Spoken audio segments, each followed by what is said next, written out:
ತಲೆ ತೊಗೊಂಡೋಗಿ ಎಲ್ಲಿ ಕುಟ್ಕೊಂಬನಪ್ಪ ಅನ್ನಿಸ್ತೈತೆ ನನಗೆ. ಅಷ್ಟು ಟೆನ್ಷನ್ ಆಗ್ತೈತೆ. ಏನು ಮಾಡೋಣ ನನಗೆ ಏನು ಮಾಡ್ಬೇಕೇನ ತಲೆನೇ ಕುಟ್ಕೊಂಬನಮ್ಮಂಗೆ ಆಗ್ತೈತೆ ಎಲ್ಗಾನ ಹೋಗಿ. ಅಷ್ಟು ಟೆನ್ಷನ್ ಆಗ್ತೈತೆ. ಏನು ಮಾಡೋಣ ಅಂತ ಅನ್ನಿಸ್ತೈತೆ ನನಗೆ. ನಿನ್ನಜ್ಜಿ ನನಗೆ ಎಷ್ಟು ಹೊಟ್ಟೆ ಉರಿಯಾನ. ನಾನು ಹುಟ್ಸಿರೋ ಅಂಥ ಮಗ ಇವತ್ತು ನಮ್ಮ ಮಾತಾಡ್ಸಲ್ಲ, ಅವ್ನು ನನಗೆ ಬೆಲೆ ಕೊಡಲ್ಲ ಅಂತಂದ್ರೆ ನಾನು ಇನ್ಯಾಕಿರಬೇಕು. ಅವನು ಇಲ್ಲಿ ಬರಲಿಲ್ಲ ಅಂದ್ರೆ ನಾನು ಸಾಯ್ತೀನಿ. ನಾನು ಇರಲ್ಲ ಅಷ್ಟೇ. ನಾನು ಸತ್ತೋಗ್ಬಿಡ್ತೀನಿ. ನನ್ನ ಮಗನೇ ನನಗೆ ಬೆಲೆ ಕೊಡಲಿಲ್ಲ, ನನ್ನ ಮಗನೇ ನನಗೆ ಮಾತಾಡಿಸ್ಲಿಲ್ಲ ಅಂದ್ರೆ ನಾನು ಇನ್ಯಾಕಿರಬೇಕು, ನಾನು ಇನ್ಯಾಕೆ ಬದುಕಿರಬೇಕು. ಅದು ಅವನು ನನ್ನ ಮಗ. ಏಯ್ ಯಾಕೋ ಹಂಗೆ ತಲೆನೇ ಕುಟ್ಕೊಂತ ಇದೆಯಾ ರಪರಪನ? ಯಾಕೆ? ಓ, ತಲೆ ಕುಟ್ಕೊಂಡ್ರೆ ನೋವಾಗಲ್ವೇನೋ ಗಾಡಿಗೆ? ನಾನು ತಲೆನೂ ಕುಟ್ಕೊಂತೀನಿ. ನಾನು ಇಲ್ಲೋಡು, ನಾನಂತೂ ಇರಲ್ಲ ಕಣಮ್ಮ. ನಾನಿರಲ್ಲ. ನನ್ನ ಮಗನೇ ನನಗೆ ಬೆಲೆ ಕೊಡಲಿಲ್ಲ ಅಂದಮೇಲೆ ನನಗೆ ಊರಾಗ ಯಾರು ಅಮ್ಮ ಮರ್ಯಾದೆ ಕೊಡ್ತಾರೆ? ಯಾರು ಕೊಡಲ್ಲ ನನಗೆ. ನೆಂಟ್ರ ಮನೆಯಾಗ ಹೋದ್ರೆ ನೆಂಟ್ರ ಮನೆಯಾಗ ಮರ್ಯಾದೆ ಇಲ್ಲ. ನನ್ನ ಮನೆಯಾಗ ಬಂದ್ರೆ ನನ್ನ ಹೆಂಡ್ತಿತ್ತಾಗ ನನಗೆ ಬೆಲೆ ಇಲ್ಲ. ಇಲ್ಲಿ ನಮ್ಮ ಅಣ್ಣವ್ರ ಮನೆಯವ್ರು, ನಮ್ಮ ಅಣ್ಣವ್ರ ಮನೆ ಬೆಲೆ ಇಲ್ಲ. ಎಲ್ಲಿನೂ ಬೆಲೆ ಇಲ್ಲ ಅಲ್ಲ ನನಗೆ. ನಾನು ಏನು ಇಂತನಾಗಿದ್ದೀನಿ, ನನಗೇನು ಬಂದೈತೆ, ನನಗೆ ಯಾರು ಬೆಲೆ ಕೊಡ್ತಿಲ್ಲ ಅಂದಮೇಲೆ ನಾನು ಯಾಕಿರಬೇಕು? ಎಲ್ಲರದು ಹಾಳಾಗೋಗ್ಲಿ. ನನ್ನ ಮಗನೇ ನನಗೆ ಬೆಲೆ ಕೊಡ್ತಾ ಇಲ್ಲ ಅಂದ್ರೆ, ನಾನು ಹುಟ್ಸಿರೋ ಅಂತ ನನ್ನ ಮಗ ನನಗೆ ಬೆಲೆ ಕೊಡ್ತಾ ಇಲ್ಲ ಅಂದಮೇಲೆ ನಾನಿದ್ದೇನು ಪ್ರಯೋಜನ? ನಾನಂತೂ ಇರಲ್ಲ. ನಾನು ಸತ್ತೋಗ್ಬಿಡ್ತೀನಿ. ಇರಲ್ಲ. ಅಯ್ಯೋ ಪಾಪ, ಅದು ಯಾಕೆ ಹಂಗೆ ಮಾತಾಡ್ತೀಯ? ಹಂಗೆಲ್ಲ ಮಾತಾಡ್ಬೇಡ, ಸುಮ್ಕಿರು. ಅವನೆಲ್ಲ ಬಂದೇ ಬರ್ತೇನೆ. ನೀನು ಏನಲ್ಲ, ನೀನು ಯಾಕೆ ಅದಕ್ಕೆಲ್ಲ ನಾವು ಮಾತಾಡಿಸ್ಲಿಲ್ಲ ಅಂತ ಹೇಳಿ ಟೆನ್ಷನ್ ತಕೊಂತೀಯ? ಓದ್ತೇನು ಹೆಂಗ ಇರಾನಿ, ಸುಮ್ಕಿರು. ಕೆಲ್ಸಕ್ಕೆ ಕಳಿಸ್ತಾನಂತಮ್ಮ. 25,000 ಸಂಬಳ ಕೊಡ್ತಾರಂತೆ. ಅವ್ರ ದಡಪ್ಪನ ಕೈಗೆ ತಗೊಂಡೋಗಿ ಕೊಡು ಅಂತಲ್ಲ ನನ್ನ ಮಗ ಅಂತ ಹೇಳಿ ಹುಟ್ಟಿಸಿದ್ದು. ಅವ್ರ ದಡಪ್ಪಯ್ಯ ಕೆಲ್ಸಕ್ಕೆ ಕರ್ಕೊಂಡೋಗಿ ಸೇರಿಸ್ಬೇಕು, ಅವನ ಸಂಬಳ ಇಸ್ಕೋಬೇಕು ಅಂದರೆ ನಾನು ಅಪ್ಪಯ್ಯಾಗಿರೋದಕ್ಕೆ ನನಗೇನಮ್ಮ ಬಂತು? ಅವನೇನು ಅನ್ಕೊಬಿಟ್ಟವನು ಅವನು? ನಿನ್ನ ಮಗ ದೊಡ್ಡ ಮಗ ಏನು ಅನ್ಕೊಬಿಟ್ಟವನಿ? ಸುಮ್ಮನೆ ಯಾಕೆ ಅವಾಗಿಂದನ ತಾನೇನ ಕುಟ್ಕೊಂತ ಇದೀಯ? ತಲೆ ಕುಟ್ಕೊಂಡ್ರೆ ನಿಂದೆ ತಲೆ ನೊಯ್ಯೋದು. ನಿಂದೆ ಕಣಪ್ಪ, ಏನು ಯಾರ್ದೇನು ನೊಯ್ಯಂಗಿಲ್ಲ. ಸುಮ್ಮನೆ ಬಿದ್ದಿರು. ಅವ್ರಿಗೆ ಮಾತಾಡಿಸ್ಲಿಲ್ಲ ಅಂದರೆ ಹೋದ್ರು ಹೋಗ್ಲಿ, ಏನು ಮಾಡೋಕ್ಕಾಗುತ್ತೆ? ಅವರೇ ದುಡಿಸ್ಕೊಂಡು ಅವರೇ ಇಕ್ಕಂಬ್ಲಿ ಅವಳು. ನಮ್ಗೆ ಅವ್ರ ಸಮಾಸನೇ ಬೇಡ. ಸುಮ್ಕಿರು. ಆ ಹುಡುಗನ್ನ ಇನ್ನೆಲ್ಲ ನೋಡ್ತಿ? ನೀನು ಸುಮ್ಕಿರೋದು ಕಲಿ. ದುಡಿಲಿಲ್ಲ ಅಂದಮೇಲೆ ಇಷ್ಟ, ಮತ್ತು ನೀನು ಯೋಗ್ಯತೆ. ದುಡಿಲಿಲ್ಲ ಅಂದಮೇಲೆ ಮಕ್ಕಳನ್ನು ಬೆಲೆ ಕೊಡಲ್ಲ. ದುಡ್ದು ಏನೋ ಮಾಡಿದರೆ ಮಾತ್ರ ಮಕ್ಕಳನ್ನು ಬೆಲೆ ಕೊಡೋದು, ಮಕ್ಕಳನ್ನು ನೋಡ್ಕೊಂಬೋದು.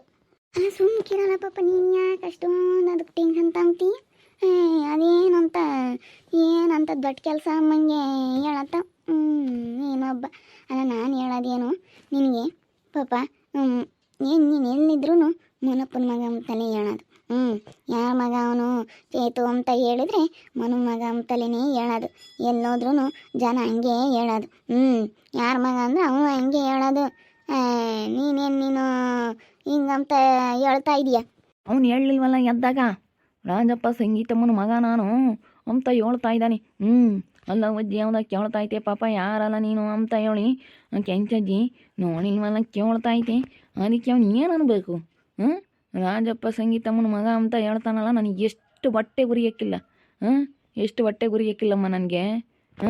ಅವನು ಹೇಳ್ಬೋದು, ಊರಾಗೆಲ್ಲನ ಕಂಡಿರೋರೆಲ್ಲ ನೋಡಿರೋರೆಲ್ಲನ ಎಲ್ಲೋದ್ರೂ ನಿನ್ನ ಹೆಸ್ರೇ ಹೇಳೋದು.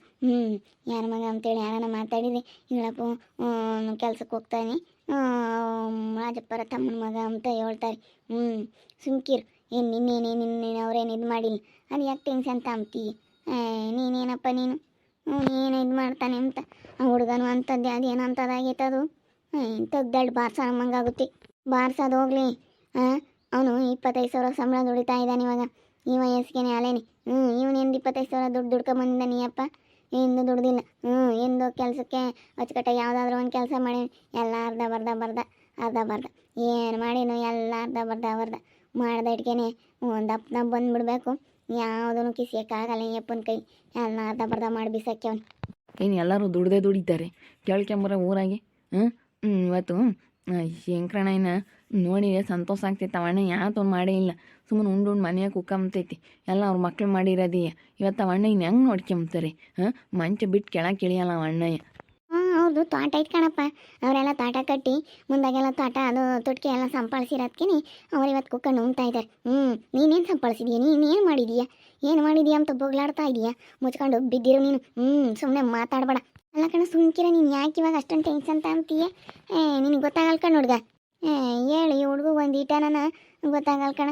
ಅದಕ್ಕೆ ಪಾಪ ದುಡಿಲಿಲ್ಲ ಅಂದಮೇಲೆ ಯಾರು ಬೆಲೆ ಕೊಡಲ್ಲ ಕಣೋ. ನಾನು ಅಲ್ಲೇ ಹೇಳಿಲ್ವಿ. ನೋಡು ಅವ್ನು ಹೆಂಗೆ ಹೇಳ್ದ, ನಿನಗೆ ಇದ್ರಾಗನ ಗೊತ್ತಾಗಲ್ವೇನಪ್ಪ ನಿನ್ನ ಮಗ ಹೆಂಗೆ ಅಂತ ಹೇಳಿ ಹೇಳಿದ್ದೀನಿ. ನೀನು ಅದಕ್ಕೆ ಟೆನ್ಷನ್ ತಗೊಂಡು ತಲೆನೇ ಕುಟ್ಕೊಂಡ್ರಿ. ನಾನು ಇರಲ್ಲ ಅಕ್ಕ, ನಾನು ಇರಲ್ಲ. ನಾನು ಏನು ಮಾಡ್ಕೊಂತೀನಿ ಅಂಬೋದು ನನಗೆ ಗೊತ್ತಿಲ್ಲ. ಅದು ಏನಾಗುತ್ತೆ ಎಂಬುದು ನನಗೆ ಗೊತ್ತಿಲ್ಲ. ಮುಂದಿನ ನೋಡ್ಬೇಕಾರೆ ನಾನು ಇರೋದೇ ಇಲ್ಲ. ಇದ್ದು ಏನಾಗಬೇಕಾಗೈತಿ, ಇದ್ದು ನಾನು ಏನು ಸಾಧಿಸ್ಬೇಕಾಯ್ತು. ನಾನು ಇರಲ್ಲ. ನನ್ನ ಮಗನೇ ನನಗೆ ಬೆಲೆ ಗೌರವ ಕೊಡಲಿಲ್ಲ ಅಂದ್ರೆ ನಾನು ಯಾಕೆ ಇರ್ಬೇಕು? ನಾನು ಇರಲ್ಲ. ಎಂತೆಂಥವ್ರಿಗೆ ಏನೋ ಮರ್ಯಾದೆ ಐತೆ, ನನಗೆ ಮರ್ಯಾದೆ ಇಲ್ಲ ಅಂದಮೇಲೆ ಹುಟ್ಟಿಸ್ತಾನಿಗೆ ನನಗೆ ಎಷ್ಟು ಬೇಜಾರಾಗನ, ಎಷ್ಟು ಹೊಟ್ಟೆ ಗುರಿಯಾನ. ಯಾರು ಹೆಂಗಾರ ಮಾಡ್ಕೊಂಡು ನಾಳಾಗಿ ಹೋಗ್ಲೇನು, ನಾನು ಮಾತ್ರ ಇರಲ್ಲ. ನನ್ನ ತಲೆ ಕೆಟ್ಟೋಗಿಟ್ಟೈತೆ. ನನ್ನ ತಲೆನೇ ಕುಟ್ಕೊಂಬಂಗಾಗ್ತೈತಿ. ಅಲ್ಲಡೆ ಬಗ್ಗೆ ತಲೆನೇ ಕುಟ್ಕೊಂತಾನಲ್ಲೇ ಹಂಗೇನೆ. ಗಾಡ್ಬಾಡಿಗೆ ಟೆನ್ಷನ್ ತಗೊಂಡು ಹೆಂಗೇನೆ ನನ್ನ ಮಗ ಮಾತಾಡಿಸ್ಲಿಲ್ಲ ಅಂತ ಹೇಳಿ ಟೆನ್ಷನ್ ತಗೊಂಡು ತಲೆಗೇನೆ ಒಯ್ಕೊಂತಾನಲ್ಲಿ. ಅಲ್ಲ ಇವನಿಗೆ ಬುದ್ಧಿ ಐತೆ ಮನೆ ಇಲ್ಲ ಮನೆ ಹೇಳಿ. ಆ ಹುಡುಗಂತೂ ಬುದ್ಧಿ ಇಲ್ಲ. ದಿನ ಬುದ್ಧಿ ಬರಬೇಕು. ಬುದ್ಧಿ ಇಲ್ದಲೇ ಹೇಳ್ತಾನೆ. ಸುಮ್ಕೇರಮ್ಮ, ಏನು ಹೇಳ್ತೀಯ? ಅವನವೆಲ್ಲ ನನಗೆ ಗೊತ್ತೈತಿ. ಬುದ್ಧಿ ಇಲ್ದಲೇನೇ ಅವನು ಅವ್ರ ಮಗ ಅಂತ ಹೇಳ್ಬೇಕಂದ್ರೆ ಎಷ್ಟು ನನಗೆ ಹೊಟ್ಟೆ ಉರಿಯೋಕ್ಕಿಲ್ಲ. ನಾನು ಬಿಡತ್ತ ಹೋಗ್ಲಿ. ಇನ್ಮೇಲೆ ನಾನು ಒಂದು ಜೊತೆ ಬಟ್ಟೆ ತಗೊಂಬಂದಿದ್ದೀನಿ, ಕೈಯಾಗಿ ಇಟ್ಕೊಂಡಿದ್ದೀನಿ. ಹೋಗಿ ಕೊಟ್ಟು ಬರೋಣ ಅಂತ ಹೋಗ್ತಾ ಇದ್ದೀನಿ. ಅಲ್ಲೇ ಅಜ್ಜಿ ಕೇಳ್ತಾಯ್ತೆ, ಬಂದ ಲಾಸಿನ ಕೇಳ್ತಾಯ್ತೆ. ಅವ್ನು ಏನು ಅನ್ಬೇಡ. ನನಗೆ ಹಂಗಂದು ಇಟ್ಕೇನೆ ಹೊಟ್ಟೆ ಉರಿದೋಯ್ತು. ಅದಕ್ಕೆ ಬಟ್ಟೆ ಬೇಡ, ಎಲ್ಲ ಶರಣೆಕ್ಕೆ ಹಾಕಿ ಹಾಸ್ಬಿಟ್ಟು ಬಂದು ಶರಣೆಕ್ಕೆ ಹಾಕಿ ಬಂದಿದ್ದೀನಿ ಬಟ್ಟೆ ಎಲ್ಲ. ನಾನು ಒಂದು ಜೊತೆ ಪ್ಯಾಂಟ್ ಶರ್ಟ್ ತಗೊಂಬಂದಿದ್ದೆ, 1000 ರೂಪಾಯಿ. 1000 ರೂಪಾಯಿ ಪ್ಯಾಂಟ್ ಶರ್ಟ್. ನಾನು ಹೇಳಿಲ್ವ ಯಾಕೆ ಸೆರೆಂಡಕ್ಕೆ ಹಾಕ್ತೀಯ ಅಂತ? ಬೇಡ ಕಣಪ್ಪ, ಹಂಗೆ ಹಾಕ್ಬಾರ್ದು. ನೀನಾನ ಇಕ್ಕೆಮಕ್ಕಾಗದ ಯಾರಿಗಾನ ಅದನಾಗವು. ಯಾಕೆ ಸುಮ್ಮನೆ ನೀ ಸೆರೆಂಡಕ್ಕೆ ಹಾಕಿ ಬಂದೆ? ಮಾಡಕ್ಕೆ ಬದುಕಿಲ್ದ ನೀ ಎತ್ತಕ. ನಾವು ಕಷ್ಟಪಟ್ಟು ದುಡಿತೀವಿ, ಹೋಗಿ ತಗೊಂಬಂದವ್ನಿ ಕೊಡಕ್ಕಂತ ಹೇಳಿ. ನೋಡು ಈಗ ಕೊಡಕ್ಕೆ ಹೋದ್ರೆ ಇಸ್ತೀನಿ ಇಲ್ಲದ ಒಂದು ಜೊತೆ ಬಟ್ಟೆ ತಂದಿಲ್ಲ, ಏನಿಲ್ಲ. ಹುಡುಗ ಅದಕ್ಕೆ ಮತ್ತು ಹುಡುಗ ಸಿಟ್ಟು ಬಂದುಬಿಟ್ಟೈತೆ ನಮ್ಮ ಮೇಲೆ. ಅಂದ್ರೆ ನಾವು ಇವಾಗ ಬೇಜಾರಾಗ್ತೈತೆ ಎನಿಸ್ಕೊಂಡ್ರೆ. ಕೇಳು, ಒಂದು 1000 ರೂಪಾಯಿ ಪ್ಯಾಂಟ್ ಶರ್ಟ್ ತಗೊಂಬಂದಿದ್ದೆ. 1000 ರೂಪಾಯಿ ನಾವು, ಇನ್ನೊಂದು ರೂಪಾಯಿ ನಾವಲ್ಲ, 2 ರೂಪಾಯಿ ನಾವಲ್ಲ, 1000 ರೂಪಾಯಿ ನಾವು. ಜೀನ್ಸ್ ಪ್ಯಾಂಟು ಹಂಗೆ ತಗೊಂಬಂದಿದ್ದೆ. ಕೊಡಕ್ಕೆ ಹೋಗೋಣ ಅಂತ ಹೇಳಿ ತಗೊಂಡು ಹೋಗ್ತಿದ್ದೆ. ಅಲ್ಲಿ ಬಂದಾನು ನಿನ್ಕೊಂಡು ಮಾತಾಡ್ತಿದ್ದ. ಅಲ್ಲ ಇವನೇನೋ ಮಾತಾಡ್ತಾ ಇದ್ದಾನಲ್ಲ ಅಂತ ಹೇಳಿ ನಾನು ನೋಡಿದೆ. ಅದಕ್ಕೆ ಏನು ಅನ್ಬೇಕಾ ನನ್ನ ಮಗ? ಹಂಗಂದ್ರೆ ನನಗೆ ಸಿಟ್ಟು ಬರೋಕ್ಕಿಲ್ಲಿ. ನೋಡಿದ್ನೇನ ಸಿಟ್ಟನೆ ಹಂಗಂದು ಅಂದ್ಬಿಡಕ್ಕೆ. ನಾನು ನೋಡಿಲ್ಲ ಏನಿಲ್ಲ ನನ್ನ ಮಗ, ಸುಮ್ಮನಿರು. ಕೊಡೋಣ ಅಂತ ಹೋದೆ, ಬೇಡ ಅಂತಾನೆ. ನಾನು ಕೊಡೋಣ ಬಿಡು ಬೇಡ ಅಂತ ಹೇಳಿ ಕೊಡೋದೇ ಬೇಡ ಅಂತ ಅನ್ಕೊಂಡು ಅದಕ್ಕೆ ತಿರ್ಗಾ ಹೆಂಗನ ಆಗಲಿ ನನ್ನ ಮೇಲೆ ಏನಾನ ಪ್ರೀತಿ ಬಂದರೂ ಬರ್ಬೋದು ಅಂತ ಹೇಳಿ ಕೊಡೋಣ ಅಂತ ಹೋಗ್ತೀನಿ. ಇವನು ಬೇಡ ನನಗೆ ಅಂತಾನೆ. ಎಷ್ಟು ಹೊಟ್ಟೆ ಉರಿ ಹಾಕಿಲ್ಲ ನನಗೆ. ಬಿಡಲ್ಲ, ಯಾಕೆ ಉರಿಸ್ಕೊಂತೀಯ ಪಾಪ? ಹಂಗೆ ಹೊಟ್ಟೆ ಉರಿಸ್ಕೊಂಬ ಅಂತದ್ದು ಏನಾಗೈತಿ? ಕಿರು ಅದು ಯಾಕೆ ಟೆನ್ಷನ್ ಕಾಣ್ತೀಯ? ಅದೇ ಅಪ್ಪ, ಏನು ಮಾಡೋಕ್ಕಾಗುತ್ತೆ? ಹುಡುಗ ನಿಮ್ಮ ತಗೆ ಬೆಳೆದಿಲ್ಲ, ಊಟ ರೂಢಿಲ್ಲ ಬಿಡು, ಅಲ್ಲೇ ಐತೆ ಬೆಳ್ಕೊಂಡತ್ತ ಹಂಗೆ ಅಲ್ಲೇ ಇರಲಿ ಅಂತ ಹೇಳಿ ಅಂತ ಅಜ್ಜಿ ತಾಕಂತಾಗ ಐತಿ. ದೊಡ್ಡಮ್ಮ ಇಂತ ಚೆನ್ನಾಗಿ ರೂಢಿ ಆಗೈತೆ ಅಂದರೆ ಸಣ್ಣ ಹುಡುಗನಿಂದಲೂ ಸಂಗೀತ ಚೆನ್ನಾಗಿ ಸಾಕಿದ್ಲು ಅವಳು. ಚೆನ್ನಾಗಿ ನೋಡ್ಕೊಂಡ್ಲು. ಆ ಹುಡುಗ ನಿನ್ನ ಬಿಟ್ಟಿರು ಬೀಳತ್ತ ಆವಾಗಲೇ ದೊಡ್ಡಮ್ಮ ನಿನ್ನ ಬಿಟ್ಟು ಹೋಗಲ್ಲ ಅಂತ ಚೆನ್ನಾಗಿಲ್ದಾಗ ಒಂದ್ಸತಿ ಅಂಬ್ಲಿಸ್ಕೊಂಬದು ದೊಡ್ಡಮ್ಮಯ್ಯ ಅಂತ. ಅದೇ ಮತ್ತೆ ಅವಾಗ ಚೆನ್ನಾಗಿ ರೂಢಿ ಆಗೈತಿ. ಸಣ್ಣ ಹುಡುಗನಾಗೂ ಚೆನ್ನಾಗಿ ಕಿತ್ಕೊಂಡಿದ್ರು ಅವ್ರ ಮನೆಯಾಗೆ. ಅದಕ್ಕೆ ಚೆನ್ನಾಗಿ ರೂಢಿ ಆಗಿರೋದಕ್ಕೆ ಅದು ಅಲ್ಲಿ ಇರ್ತೀನಿ. ಮತ್ತೆ ಇರಲಿಲ್ಲ ಬಿಡು, ಯಾರ ಮನೆಗಾನ ಇರಲಿಲ್ಲ, ಸಂತೋಷ ನನಗೆ. ನಾನಿರಲ್ಲ. ನನ್ನ ಮಗ ಇಲ್ಲ ಅಂದಮೇಲೆ, ನನ್ನ ಮಗ ಮಾತಾಡ್ಸಲ್ಲ ಅಂದಮೇಲೆ ನನಗಿದ್ದೇನು ಪ್ರಯೋಜನ? ನಾನಂತೂ ಇರಲ್ಲ. ಸತ್ತೋಗ್ತೀನಿ. ನಾನಿರಲ್ಲ. ನಾನು ಏನು ಮಾಡ್ಕೊಂಬನಿ ಟೆನ್ಷನ್ಗೆ ಅನ್ನಿಸ್ಬಿಟ್ಟೈತಿ. ಅಷ್ಟು ಟೆನ್ಷನ್ ಆಗೈತಿ. ನೋಡ್ತಾ ಇರಿ, ಏನೇನು ಆಗ್ಬೋದು ಅಂತ ಮುಂದಿನ ಭಾಗದಲ್ಲಿ ನೋಡ್ತಾ ಇರ್ರಿ. ಹಾಗೆ ವಿಡಿಯೋ ಬಗ್ಗೆ ನಿಮ್ಮ ಅಭಿಪ್ರಾಯನ ಕಮೆಂಟ್ ಮಾಡಿರಿ. ಹಾಗೆ ವಿಡಿಯೋ ಇಷ್ಟ ಆಗಿದ್ರೆ ಲೈಕ್ ಮಾಡಿ, ಶೇರ್ ಮಾಡಿ. ಇನ್ನೂ ನಮ್ಮ ಚಾನಲ್ನ ಯಾರು ಸಬ್ಸ್ಕ್ರೈಬ್ ಮಾಡ್ಕೊಂಡಿಲ್ಲ, ತಪ್ಪದೆ ಕೂಡಲೇ ಸಬ್ಸ್ಕ್ರೈಬ್ ಮಾಡ್ಕೊಳ್ಳಿ. ಓಕೆ ವೀಕ್ಷಕರೇ, ಧನ್ಯವಾದಗಳು.